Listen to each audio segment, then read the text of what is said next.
en France. Alors, depuis une dizaine d'années, c'est-à-dire depuis la loi visant à interdire les décharges sauvages, on a plutôt opté pour l'incinération, même si aujourd'hui on a quelques préoccupations sur la pollution atmosphérique engendrée par ce procédé.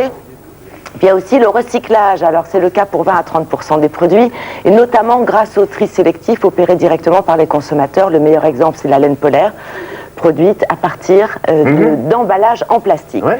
La nouveauté en matière de recyclage, c'est un procédé naturel qui permet de réduire en volume les ordures, de les désodoriser, et ensuite on peut même les réexploiter. Par exemple dans l'agriculture sous forme d'amendement organique, mais aussi concrètement dans les travaux publics, par exemple en sous-couche routière, c'est-à-dire ce que l'on met sous le bitume.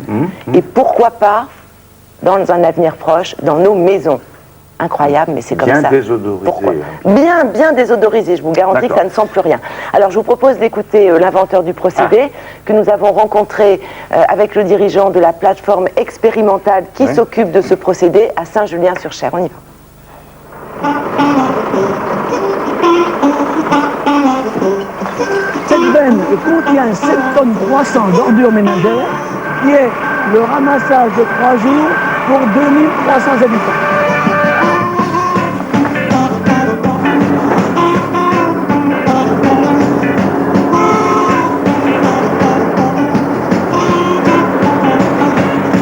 Le procédé actuel, donc, il est mis en place sur ce site, est un procédé de traitement et de valorisation d'ordures ménagères, de boues de station d'épuration ainsi que de déchets verts. Nous démarrons d'ordures ménagères brutes, non triées. Ensuite, c'est une phase de broyage, mélange, addition de chaux vive et de réactifs liquides.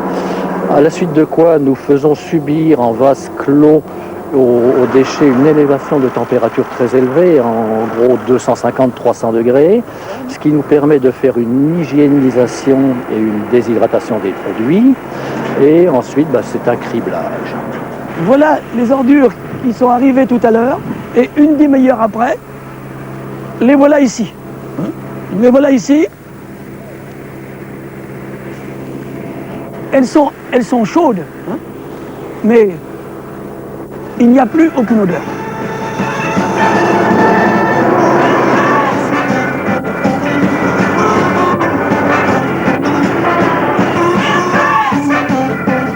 Aujourd'hui, on ne peut plus enfouir des ordures ménagères dans l'État et il faut absolument les traiter. C'est ce que nous faisons, nous, ici. Les pouvoirs publics nous accompagnent sur ce site.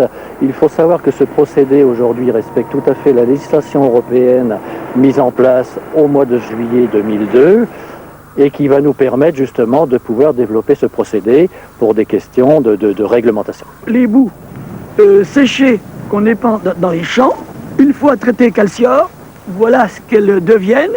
Et d'autre part, on peut les broyer pour avoir cette poudre. Voici des déchets verts traités calcior qui peuvent servir en agriculture. Maintenant, voici des refus de casse de voitures qui peuvent, dans le futur, servir à faire des parpaings pour construire des maisons.